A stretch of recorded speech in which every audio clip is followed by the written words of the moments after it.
Mana sih kamera?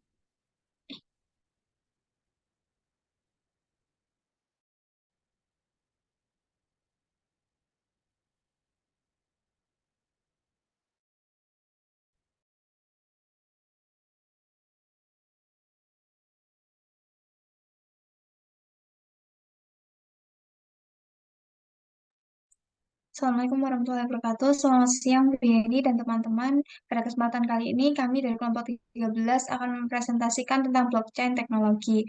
Mungkin bisa langsung aja, next slide.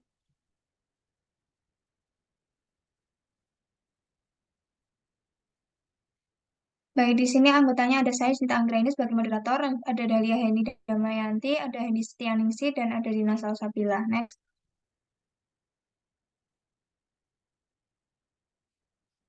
Pembahasan kita pada hari ini ada beberapa poin. Yang pertama tentang konsep blockchain, kedua sejarah blockchain, ketiga jenis-jenis blockchain, kemudian cara kerja blockchain, lalu dilanjutkan struktur atau pilar utama blockchain, lalu pemanfaatan blockchain, keunggulan blockchain, dan yang terakhir ada kekurangan blockchain. Next slide. Oke, mungkin untuk penjelasan yang pertama bisa dilanjutkan oleh tangan saya. Silakan. Oke, baik. Terima kasih atas waktunya. Izin menjelaskan terkait konsep dari blockchain itu sendiri. Nah, kalau didefinisikan blockchain itu merupakan daftar blok gitu ya yang akan terus bertambah di mana tiap blok itu dihubungkan dengan hash dari blok sebelumnya. Nah, sebelum blok ini tuh terdiri dari kumpulan transaksi dengan penanda waktu dan hash dari blok sebelumnya. Nah, secara sederhananya pengertian dari blockchain itu merupakan suatu sistem penyimpanan transaksi digital. Nah, blockchain itu akan melakukan pencatatan secara permanen terhadap setiap transaksi yang dilakukan. Nah, sistem tersebut itu terletak dalam suatu database publik yang disebut dengan ledger atau buku besar. Nah, buku besar ini bersifat terdistribusi, baik itu transaksi disimpan dalam blok dan tersebar di jaringan peer-to-peer, di mana setiap node itu menyimpan salinan buku besar.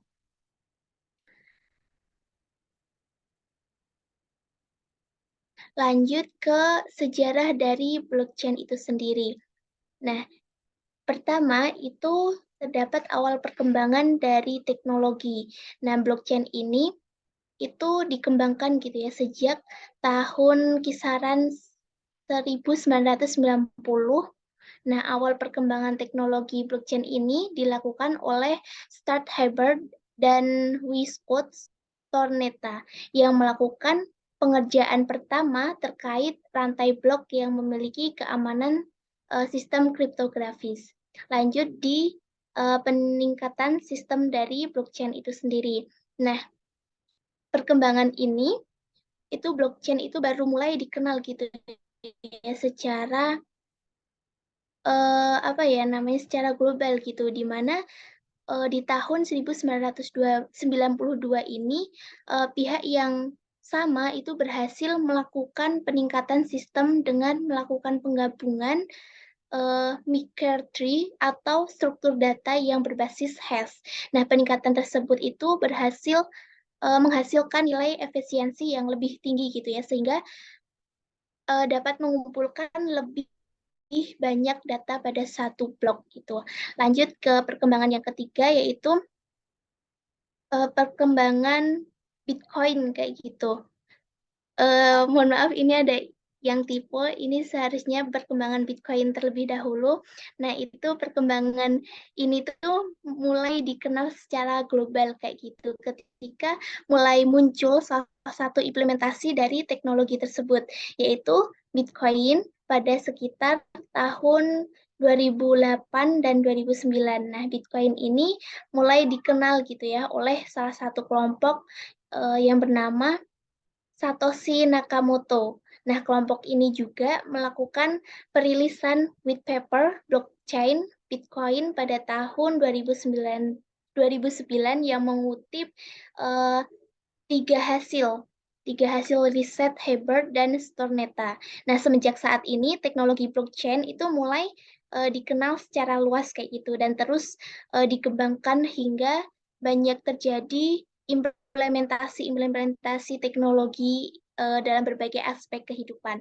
Nah, selanjutnya lanjut yang perkembangan terakhir itu ada perkembangan Bitcoin 2.0 dan 3.0. Nah, perkembangan Bitcoin ini terus berjalan gitu ya dengan generasi Bitcoin. Nah, pada generasi Bitcoin 2.0 ini perkembangannya itu terjadi pada konsep fungsionalitas sama smart contract kayak gitu. Sementara itu pada generasi 3.0 perkembangan Bitcoin terdapat pada perkembangan adopsi yang dilakukan oleh institusi besar saja gitu. Lanjut, silakan. Baik, terima kasih atas kesempatan yang telah diberikan. Izin untuk menjelaskan mengenai jenis-jenis blockchain. Jadi di sini terdapat 3 macam blockchain. Yang pertama, blockchain private, kemudian blockchain konsorsium, dan ada blockchain public.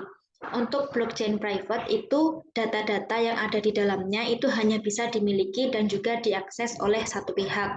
Kemudian di dalam blockchain ini biasanya itu dikelola oleh entitas atau suatu organisasi gitu. Jadi mereka kayak punya otoritas atau kekuasaan penuh atas blockchain ini.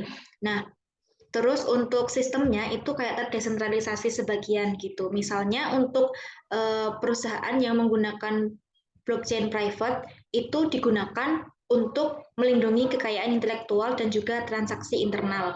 Kemudian yang kedua ada blockchain konsorsium.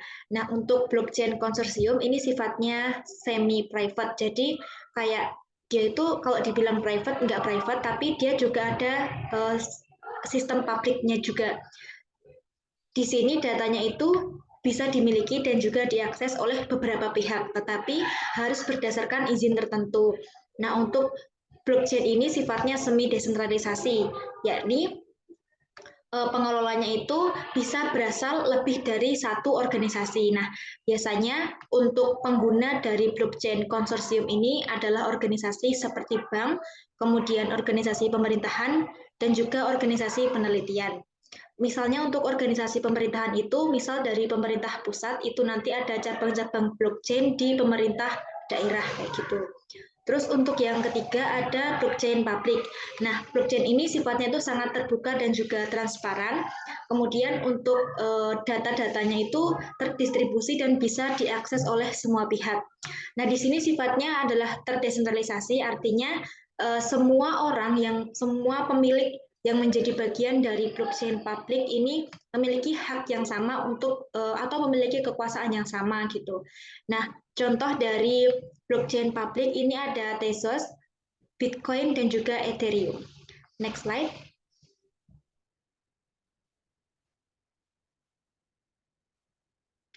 Selanjutnya saya akan menjelaskan mengenai cara kerja blockchain. Jadi di dalam blockchain itu terdapat 3 elemen. Yang pertama ada data. Nah, untuk data ini sendiri sifatnya kayak tergantung jenis blockchain-nya. Misalnya untuk Bitcoin itu akan menyimpan informasi yang berupa transaksi yang sudah dilakukan. Misalnya kayak data pengirim, kemudian penerima, dan juga jumlah koinnya. Kemudian yang kedua ada hash. Jadi hash ini kayak semacam pengaman atau sidik jari untuk mengidentifikasi suatu blok dan juga semua isinya. Nah, setelah blok itu jadi, kayak akan muncul sebuah hash yang nanti akan membuat identifikasi apabila data itu berubah. Dan jika misalnya di dalam blockchain itu datanya diubah, maka si hash-nya atau pengamannya ini juga akan berubah. Kemudian yang kedua ada hash of previous block. Nah, ini kayak hash dari blok sebelumnya. Jadi kayak misalnya di dalam blockchain itu ada beberapa blok gitu kan. Jadi untuk mengidentifikasi blok selanjutnya itu memerlukan hash dari blok sebelumnya kayak gitu. Next slide. Nah, mungkin untuk lebih jelasnya di sini ada beberapa ilustrasi. Di sini ada 3 blok, ada 1, 2, dan juga 3. Jadi misalnya untuk yang blok pertama itu previous hash-nya 0000 karena belum ada hash sebelumnya. Nah, untuk itu setelah data masuk di dalam blockchain maka akan muncul hash. Misalnya ini 135F. Nah, kemudian apabila ada hash baru atau cabang baru gitu ya, untuk mengidentifikasi si cabang baru ini memerlukan previous hash-nya yang harus sama, jadi sama-sama 135F. Nanti baru bisa muncul lagi hash baru yaitu 1234X. Begitu juga selanjutnya. Jadi sebelum muncul blockchain baru itu memerlukan previous hash dari blok sebelumnya kayak gitu. Kemudian hash ini sebenarnya juga digunakan sebagai salah satu pengaman dari blockchain yang mana datanya itu kekal dan juga sulit untuk diubah. Nah, mungkin selain lewat hash ini, sebenarnya dari blockchain juga memiliki cara pengamanan yang lain, yaitu next slide. Nah, yakni namanya itu adalah proof of work. Jadi, proof of work ini adalah sebuah cara untuk memperlambat terbentuknya blok baru. Jadi, misalnya dalam sistem Bitcoin itu akan memerlukan waktu sekitar 10 menit untuk menghitung atau memvalidasi bukti kerjanya. Misalnya buktinya itu sudah valid gitu ya, sudah diverifikasi dan valid, itu baru bisa ditambahkan dalam blok baru gitu.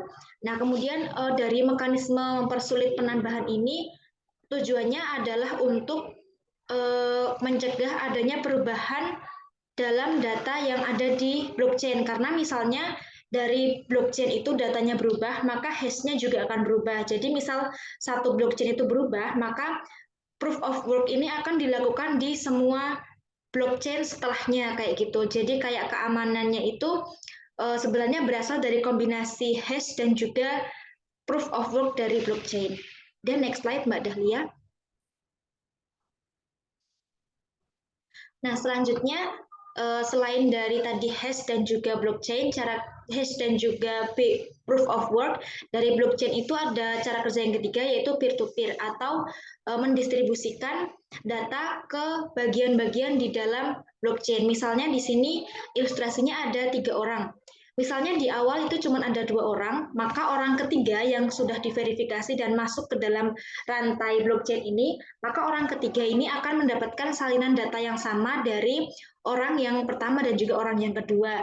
Dan misalnya dari orang pertama itu menambahkan blok baru, maka orang lain juga akan menerima blok tersebut dan akan memverifikasinya sebelum nanti blok itu benar-benar ada kayak gitu. Jadi misal ada perubahan di satu tempat, maka verifikasi akan dilakukan oleh semua bagian dari blockchain. Kemudian next slide. Selanjutnya akan saya jelaskan tentang smart contract. Jadi kayak smart contract ini sebenarnya konsepnya sama dengan kontrak konvensional, hanya saja sistem dari blockchain itu kayak mempercepat kinerjanya gitu. Di sini pengertian dari smart contract adalah program sederhana yang disimpan di blockchain dan bisa digunakan secara otomatis untuk pertukaran koin berdasarkan kondisi tertentu. Dan di sini untuk smart contract itu berbicara tentang kepercayaan transaksi. Kemudian untuk konteks sosial itu sulit diterapkan. Jadi di sini maksudnya misalnya dari Mbak Yusnita itu mau menjual aset misal, dan dari Mbak Dahlia yang ada di dalam sistem itu menerima permintaan dari Mbak Yusnita. Jadi Mbak Dahlia kayak tahu, oh Mbak Yusnita mau menjual aset. Nah nanti di dalam sistem blockchain itu kayak mempertemukan keinginan dari Mbak Yusnita dan Mbak Dahlia. Kemudian dari Mbak Dahlia itu akan mengirimkan semacam kontrak yang dibuat sendiri sama Mbak Dahlia, dan nanti dari Mbak Yusnita akan menyetujui gitu. Jadi kontrak yang dipegang Mbak Dahlia itu akan kayak dijamin penerapannya kayak gitu. Nah nanti setelah itu kontraknya akan bisa berjalan. Nah, ibaratnya kalau dalam kehidupan sehari-hari, misal kita mau jual beli tanah gitu kan, kita memerlukan seorang notaris. Nah, ibaratnya blockchain ini kayak seorang notaris gitu, tapi dia lebih simpel kayak bisa otomatis ngasih fee kepada bursa atau tempat transaksinya kayak gitu. Kemudian untuk konteks sosial ini sudah diterapkan karena apa? Sesuai dengan tadi kontrak yang udah dibuat sama Mbak Dahlia. Kemudian untuk smart contract ini tersebar, jadi semua orang yang ada di jaringan bisa melihat. Maksudnya misal di dalam jaringan ada 4 orang, ada Henny, Yusnita, Dahlia, dan juga Dina. Tapi yang transaksi cuma 2 orang. Nah, nanti dari Henny dan juga Dina tetap bisa melihat transaksi yang dilakukan Mbak Yusnita dan juga Dahlia. Nah, kemudian untuk yang bisa memfasilitasi dari kinerja smart contract ini baru Ethereum sementara, karena untuk Bitcoin itu masih kesulitan di bagian bahasa pemrograman. Next slide.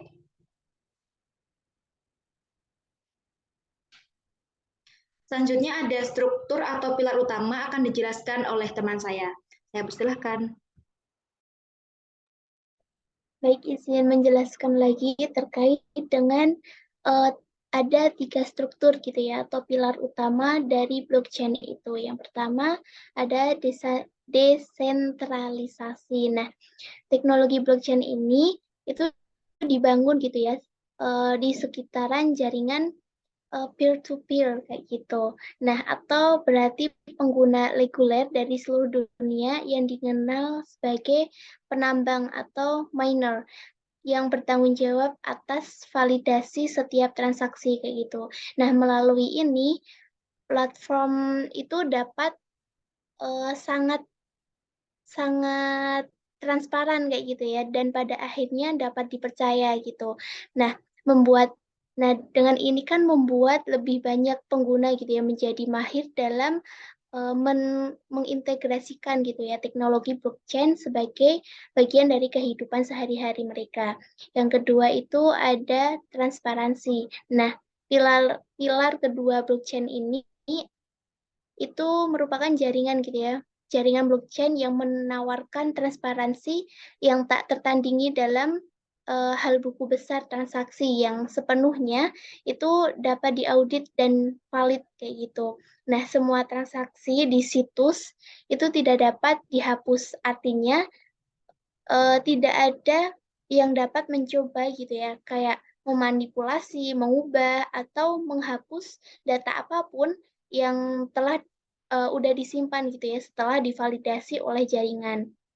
Yang ketiga, yang terakhir yaitu ada immutability. Nah, pilar ini itu yang memiliki arti gitu ya, kekekalan kayak gitu, yang tidak dapat diubah, yang berarti tidak seorang pun gitu ya dapat memanipulasi itu tadi kayak gitu. Terus di setiap blok informasi seperti fakta atau detail transaksi itu juga diproses menggunakan prinsip kriptografi atau nilai hash. Nah, nilai hash itu terdiri dari string alfanumerik yang dihasilkan oleh setiap blok secara terpisah begitu. Selanjutnya, Baik, untuk selanjutnya saya akan menjelaskan tentang pemanfaatan blockchain. Di sini teknologi blockchain itu yang pertama telah dimanfaatkan dalam cryptocurrency. Nah, di mana berbagai sektor ini salah satunya untuk mencatat kegiatan transaksi mata uang kripto seperti Bitcoin. Nah, berkat teknologi ini transaksi itu menjadi lebih mudah karena orang yang ingin melakukan transaksi itu tidak lagi memerlukan adanya perantara. Kemudian yang kedua ada pemanfaatan untuk kehidupan sehari-hari. Misalkan Anda ini berbelanja di sebuah mall menggunakan kartu debit untuk pembayaran, maka biasanya itu akan ada pihak ketiga yaitu bank. Tapi dengan adanya teknologi blockchain ini, peran pihak ketiga atau bank itu tidak dibutuhkan lagi. Nah, sistem blockchain ini bersifat free atau tanpa biaya. Blockchain itu tidak hanya mengirim dan menyimpan uang, namun juga menghentikan seluruh proses dan model bisnis yang membutuhkan biaya pemotongan atau charge fee untuk suatu transaksi. Kemudian transaksi via blockchain, baik itu berupa uang atau data, itu tidak membutuhkan biaya transaksi. Anda atau seseorang itu dapat menggunakan blockchain dalam bisnis tanpa khawatir pihak ketiga memotong keuntungan pihak yang melakukan transaksi. Kemudian yang ketiga, pemanfaatan blockchain untuk sektor rumah sakit. Selain tadi ada di perbankan, sektor rumah sakit itu juga bisa menggunakan teknologi blockchain ketika membutuhkan database informasi yang terjamin secara aman gitu. Nah, mulai dari untuk menyimpan data pasien, dokter, riwayat penyakit, hingga obat-obatan.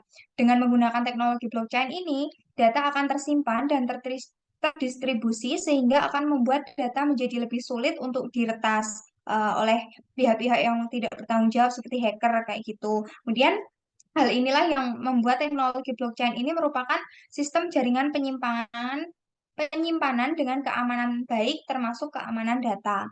Kemudian next slide.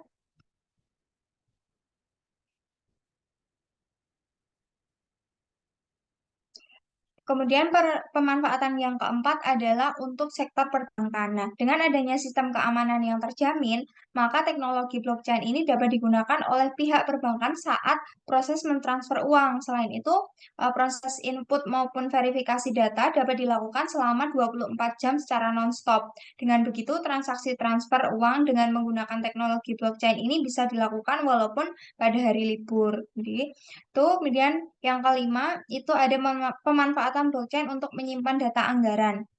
Jenis data anggaran ini sering menjadi salah satu jenis data paling rawan untuk diakses dalam proses penyalurannya.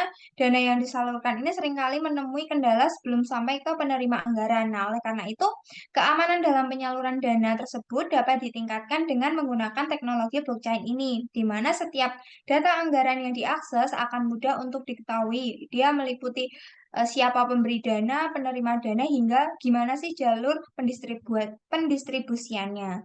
Next slide.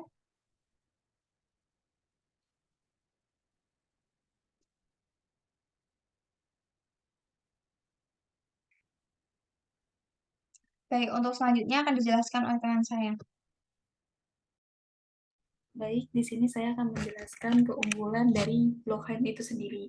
Nah, yang pertama yaitu ada memiliki audit yang baik. Jadi, dengan menggunakan blockchain dapat meminimalisasi kejahatan seperti penggelapan dana, apabila di dunia pendidikan seperti kecurangan cuci rapor, cuci nilai, dan juga sebagainya.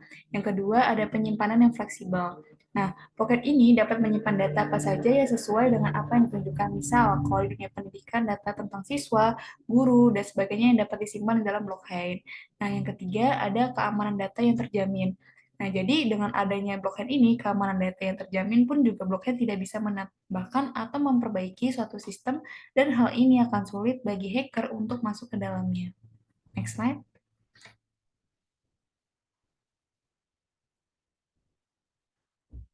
Nah, selain dari keunggulan blockchain sendiri, juga blockchain mempunyai kekurangan. Nah, di antaranya yang ada dua kekurangan blockchain. Yang pertama ada memiliki biaya yang mahal. Nah, jadi dengan menggunakan blockchain memiliki biaya pembuatan yang sangat mahal karena kurangnya tenaga ahli yang membuat blockchain ini. Proses kustomisasi penggunaan blockchain ini menggunakan sistem yang dapat dikerjakan oleh beberapa tenaga ahli saja. Yang kedua, dapat menjadi sarana kejahatan. Meskipun memiliki keamanan data yang sangat terjaga dalam sebuah sistem, tetapi tetap saja keamanan dalam teknologi ini bisa disalahgunakan oleh orang-orang sebagai sumber kejahatan mereka, seperti halnya melakukan suatu transaksi yang ilegal, bahkan sampai pencucian uang. Next slide.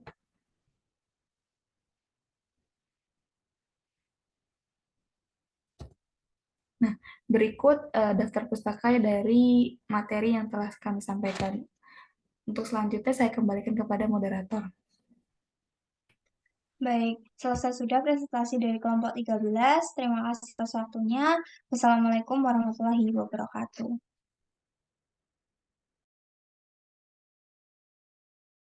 Waalaikumsalam warahmatullahi wabarakatuh.